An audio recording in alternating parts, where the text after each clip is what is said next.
Hi everyone, my name is Richard McMahon, and in this video I want to help you pass your Royal Navy interview. So if you've got an interview coming up for whether it's a Royal Navy rating or Royal Navy officer, this video is going to help you. I'm going to cover a number of important tips and also interview questions and answers, so please watch it from beginning to end. I served in the Royal Navy many years ago. Obviously the interview is slightly different to when I joined, but a lot of these questions are still relevant that I'm going to cover. Please, I very much appreciate it. If you do enjoy the video on my training, please give the video a thumbs up. Don't forget to subscribe to the channel. Also, if you want me to cover any specific questions, please put them in the comments box, the comment section below this video. Also, if you've got your interview coming up, please let us know in the comments section below, or if you need any advice whatsoever, please give me a shout and I'll be more than happy to help you. So let's get straight into it. Don't forget to take notes as we go through. So first and foremost, this is important. Before I come on to the Royal Navy interview questions and answers, what is the difference between a good applicant and a weak applicant? Okay, relatively straightforward, but there's four important things. One of the first ones is having a positive mindset and a positive attitude. So if you think about it, when you're in the Royal Navy, you're going to come up against tough times, not just in your training, but let's say you have to go into combat, or if you're out there at sea and things are challenging, or you're under exercise, you've always got to have a positive mindset. So when things are going wrong, the Royal Navy want people to step up, take responsibility and rise to the challenge. So you have to have a positive mindset. The Royal Navy doesn't want to take on people who are negative about life and, oh, things are always bad happening to me. You have to be positive and take rise to the challenge. So that's really important. A few other things: dressing appropriately. Okay, when you go to the interview, don't forget that you are applying to join a service, okay, a disciplined service and organisation where the people who are in the organisation take a pride in their appearance. Okay, so you need to demonstrate that when you go to the interview. Wear a suit, wear something smart, you know, clean and polish your shoes, make sure you have a haircut, you know, think about these things. Make sure you dress appropriately, make an effort to look smart, because then that demonstrates to the interview panel when you go to the Royal Navy Careers Office or wherever you have your interview, that you are capable of acting as a positive role model for the Royal Navy. The next one, the second one, is strong interview technique. What do I mean by that?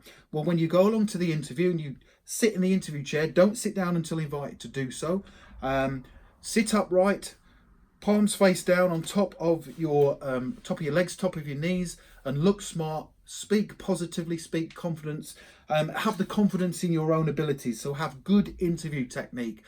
When you're responding to the interview panel, look them in the eye, don't stare them out, but look them in the eye and respond appropriately. And also I'll talk about structuring your responses very shortly, how you should structure situational responses to the Royal Navy interview questions.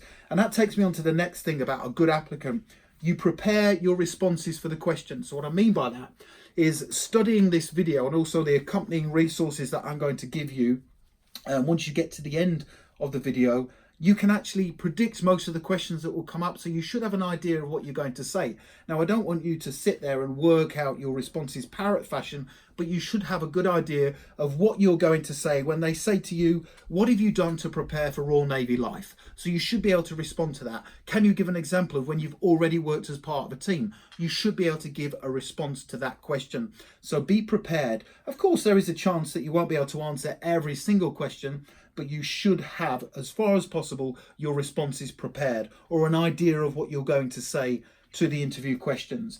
Also, another important element of being a good applicant, you should know the Royal Navy, know about the Royal Navy, its history, its heritage, its strengths, what it's really good at, what its purpose is, but also information about your chosen branch or career. Now, when I joined many years ago, I joined the Fleet Air Arm. I was a Sea Harrier aircraft engineer, and I learned a lot about Sea Harriers. Now, obviously, they're not in service anymore, which shows you how old I am. But I learned about the Sea Harrier. I learned about the different squadrons. I served on HMS Invincible. Again, that's not even in service now. But I was on the HMS Invincible, so I learned about the ship and all the different air stations and air bases, etc. So I knew about it. When they said, well, you want to be in the Fleet Air Arm and an aircraft engineer, what do you know about it? And I was able to tell them what I'd found out. Now, you have so much information at your disposal, all the information literature that the Royal Navy recruiting officers will give you, but you also have the websites. You can go on the websites and find out loads of stuff about the Royal Navy. So that's the difference between a good applicant and a weak one. A weak one doesn't dress appropriately, has really poor interview technique, sits in the chair like this. When the interview panel are asking them why they want to join the Royal Navy, they say, well, just seems like a really good career. You need to be positive, have a positive mindset, and you can practice carrying out a mock interview before you go along to the real one. So a weak applicant doesn't prepare or make any effort for preparing their responses, and they don't really know much about the Royal Navy. Maybe they've been forced into this by their parents because they want them to join to get them out of the house or something like that. But this needs to be your choice and your decision. That's really important, because they will say, is this your decision to join the Royal Navy? Of course, they might say to you, what does your family think about you joining? Do you have support from your partner as well, your boyfriend or your girlfriend? Do they give you your support? Because that's really important too. So let's have a look at some sample interview questions, and also I'll give you a few responses based on what I would say in that particular scenario. So first of all, I already mentioned this one earlier on. What have you done to prepare for life in the Royal Navy? And also tell us a bit about your fitness activities and things like that. Okay, so here's my response. I've been preparing for the selection process for a number of months now. To begin with, I've been finding out about life within the Royal Navy and the types of challenges I'm going to come across, such as taking responsibility for myself and my actions, and also coping with being away from home for a long period of time. To assist me in my preparation for life within the Navy, I've taken on lots of extra duties and responsibilities at home and around the house. For example, every day I clean an area of the house thoroughly, and I'm also responsible for ironing everyone's clothes in the house.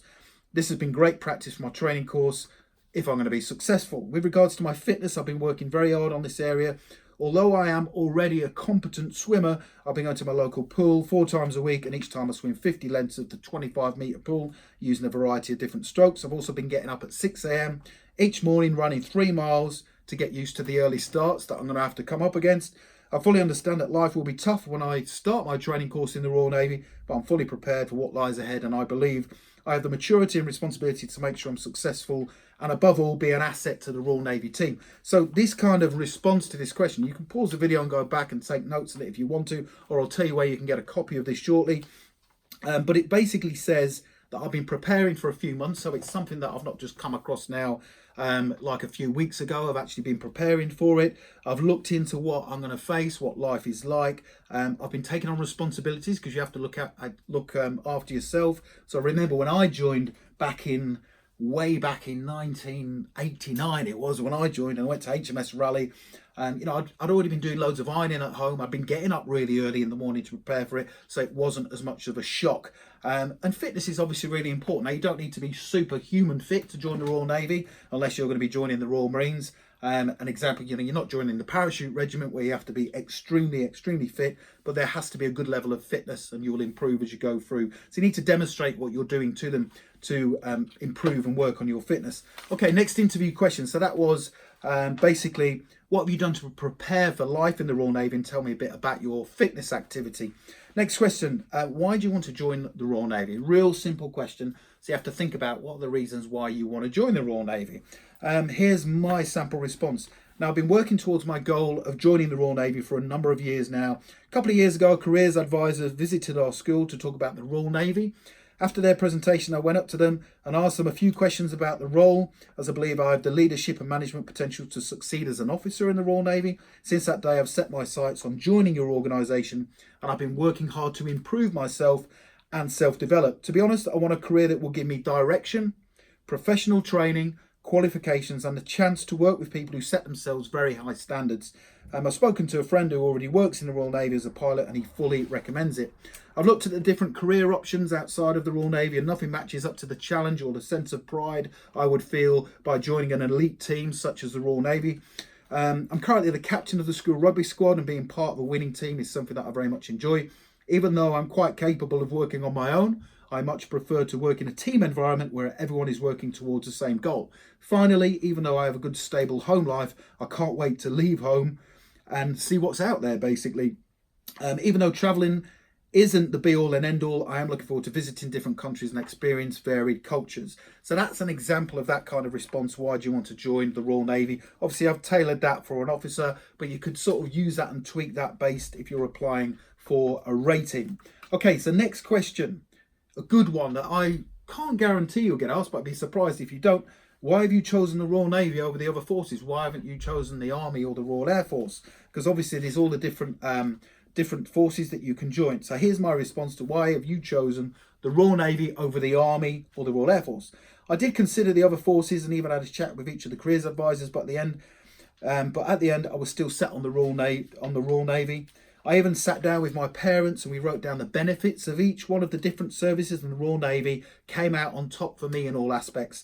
I've always had a keen passion to work on aircraft. It's my intention to become an aircraft engineer. The Fleet Air Arm is my first choice because I would get to work on board ship in addition to working on aircraft. During my research, I visited the Fleet Air Arm Museum at HMS Sultan, and I was fascinated by the history and the aircraft that have been formed of the service over the years. I've thought long and hard about my choice of career, and I'm fully aware of the training that I will undergo.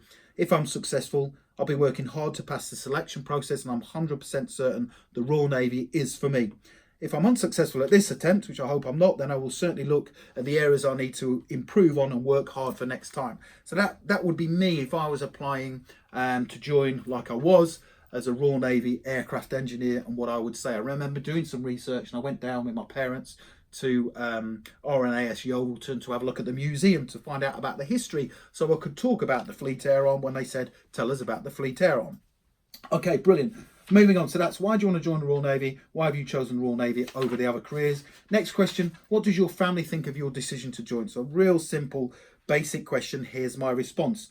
What does your family think of your decision to join the Royal Navy? Before I made my application, I discussed my choice of career with both my parents and my partner. Initially, they were apprehensive, but they could see how motivated and excited I was.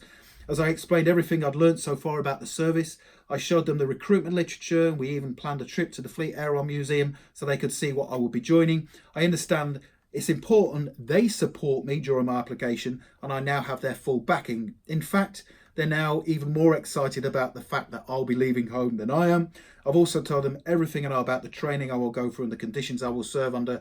They are aware that the Royal Navy has a brilliant reputation, which it does, and this has helped them to further understand why I want to join. And from someone who was in, even though, like I say, it was many years ago, fantastic organisation to be in. It was brilliant. The Royal Navy set me up for life. It really did. It made me disciplined. It made me confident, gave me organisational skills. After I left the Royal Navy, I then went straight into the fire service, which was really tough to get into. But I wouldn't have got into the fire service if it wasn't for my time in the Royal Navy. It's a fantastic career, and you want to work really hard to pass your interview. Okay, next question. So that's, what does your family think of your decision to join? Obviously, you need their support.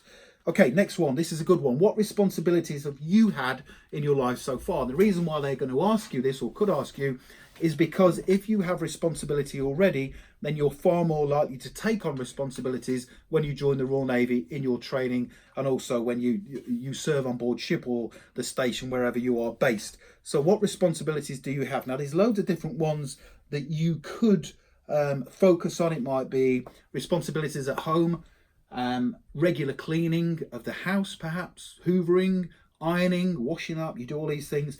Duke of Edinburgh Awards, Sea Cadets, Army Cadets, even voluntary work. So this would be a great thing to tell them, is that, well, every Saturday I go down and help out at my local charity shop free of charge. That's great. It shows that you're taking responsibility, and also any kind of part-time work. If you're applying to join as an officer, then obviously it's more beneficial to have levels of responsibility where you're leading people or managing people, or if you are not at the age or experience where you can manage people, you are shadowing a manager or a leader, asking your boss if you can shadow them to see what they're doing when they're leading and managing people. So what responsibilities do you have at work, school, or at home? Here's my sample response. I currently hold a large number of responsibilities, both at home and in my part-time job. I'm responsible for cleaning the house top to bottom once a week, and I usually do this on a Sunday before I go and play football for my local team.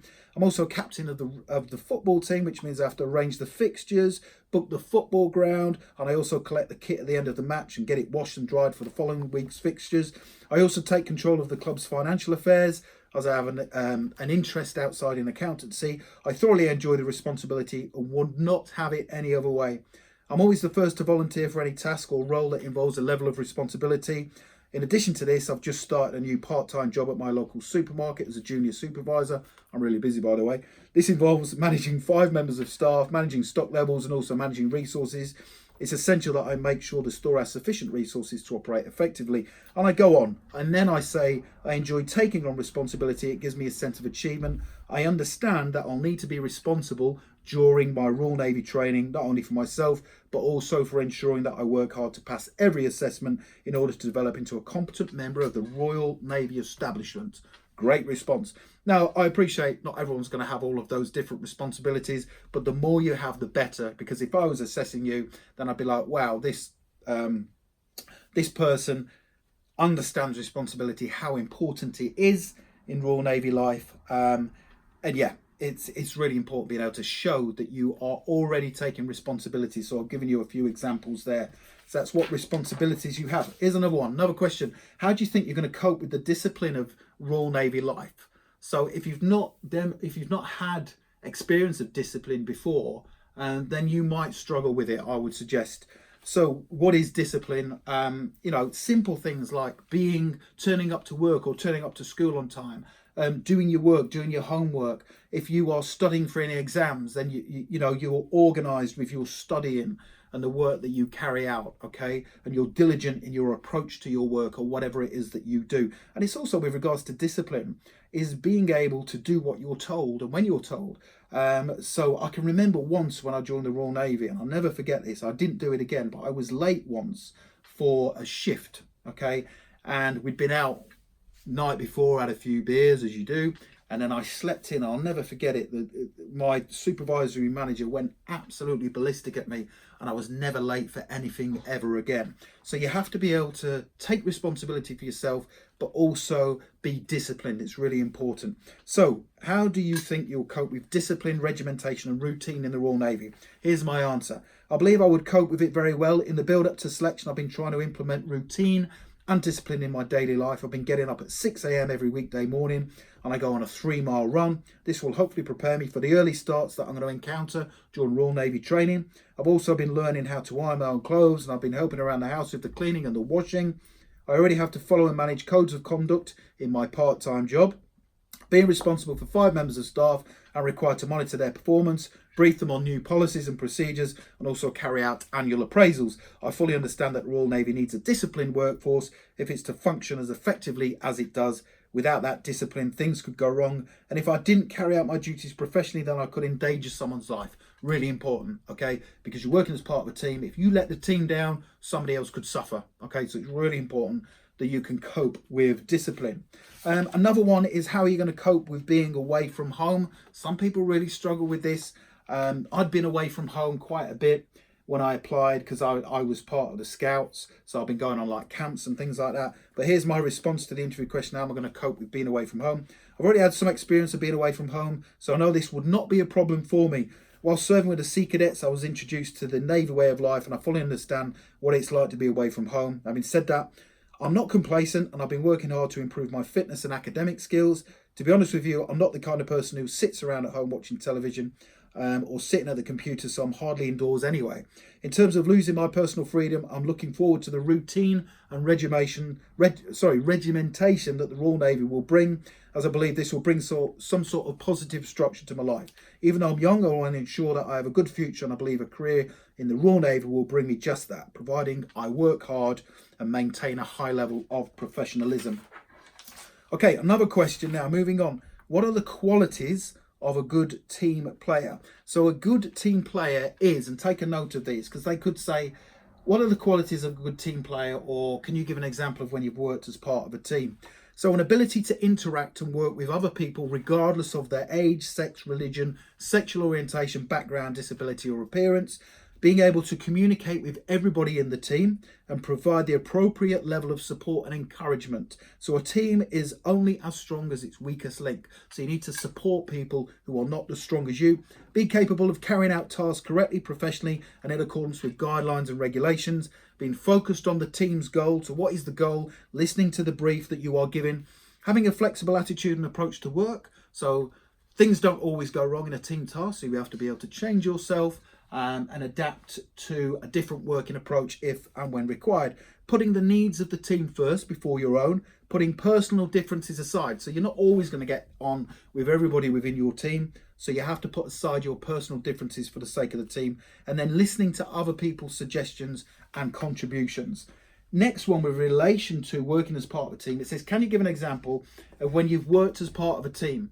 Because if you're joining the Royal Navy, you have to demonstrate good team working skills, and they might want to know, especially if you're joining as an officer, if you have any prior experience of working as part of a team.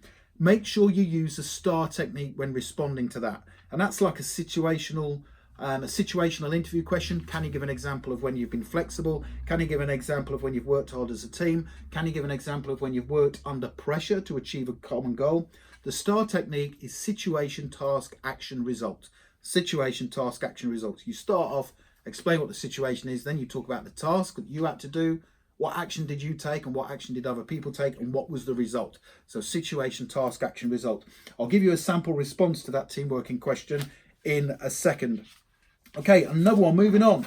What do you do in your spare time? So positive things to be doing in your spare time are brisk walking, running, gym work, weight training, swimming, cycling, indoor rowing, studying for exams and academic qualifications, preparing for a goal or aspiration such as joining the Royal Navy, team activities such as football, hockey, rugby, etc., outdoor activities such as mountaineering, orienteering, mountain biking or climbing, and also charity or voluntary work. They are positive things to be doing with your time. Negative ways to spend your time are basically sitting on your arse watching TV or playing computer games all the time, spending hours on social networking sites, which a lot of people do, sitting on park benches or being on the streets doing absolutely nothing.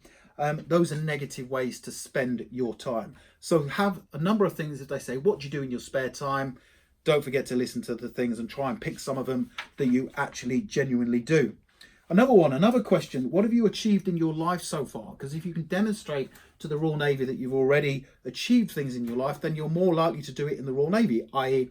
pass your training. You're not going to give up. You will be someone who persists and continues until you achieve the end goal. That's really important. That's one thing that the Royal Navy really taught me, which I'm grateful for, is to be a completer finisher, somebody who gets things finished, gets them done, finishes them, and then moves on to the next thing. So you do them to the best of your abilities. So things could be like winning a trophy with a sports team, football, hockey, rugby, etc. GCSEs, A-levels, degrees and other educational qualifications that you're pleased that you got the grades for. Duke of Edinburgh awards, being given responsibility at work or school. So if you don't have any responsibility now, go out and ask for some, volunteer for some responsibility. Raising money for charity, that's a good thing to do. So if they say, what have you achieved? Well, I did a charity event in my local area. I did a car wash, a charity car wash, or I ran 5 miles for charity and I raised £100. Something like that. It's an achievement where you've organised something and you've achieved the end goal. Keeping physically fit and also playing team sports. But also anything else that you think that you've done in your life where you have achieved things. Okay, so that's a large number of interview questions. I've got loads of different things that I want to cover further. A couple of quick other interview questions for the Royal Navy. What will your basic training consist of, and which parts in particular are you going to find the toughest?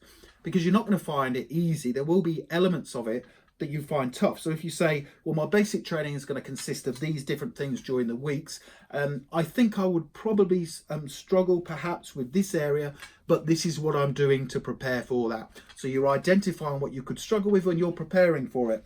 And then another thing, what did you think of your teachers at school? Now, some people might sit there and go, oh yeah, I hated one particular teacher, he or she was a bit of a bully, and they don't want to hear things like that. You have to be really positive about people in positions of discipline and authority, because that's what it's going to be like in the Royal Navy. Okay, you're going to have officers who are in charge of you, and you might not like some of them, but you have to respect them. Respect is really important for people in positions of authority. If you didn't like your teacher, don't mention it. Okay, you have to be really respectful of them. Okay, so to get more of these, to get a copy of this manual with all of these different questions and answers in, and there is literally scores of questions, loads more I could cover. Please click the link below the video, take you through to my website. There's more training videos on there, and there's also somewhere you can download this manual with all the questions and answers in there that you could get asked during your Royal Navy interview. Guys, like I say, I hope that's helped. I really do, genuinely. I had a fantastic time in the Royal Navy, and I want you to pass as well. Please do give the video a thumbs up. Don't forget to subscribe to the channel and put your comments in the video below, and I'll be more than happy to help you. Thank you very much for watching, and I wish you all the very best in your pursuit to passing your Royal Navy interview.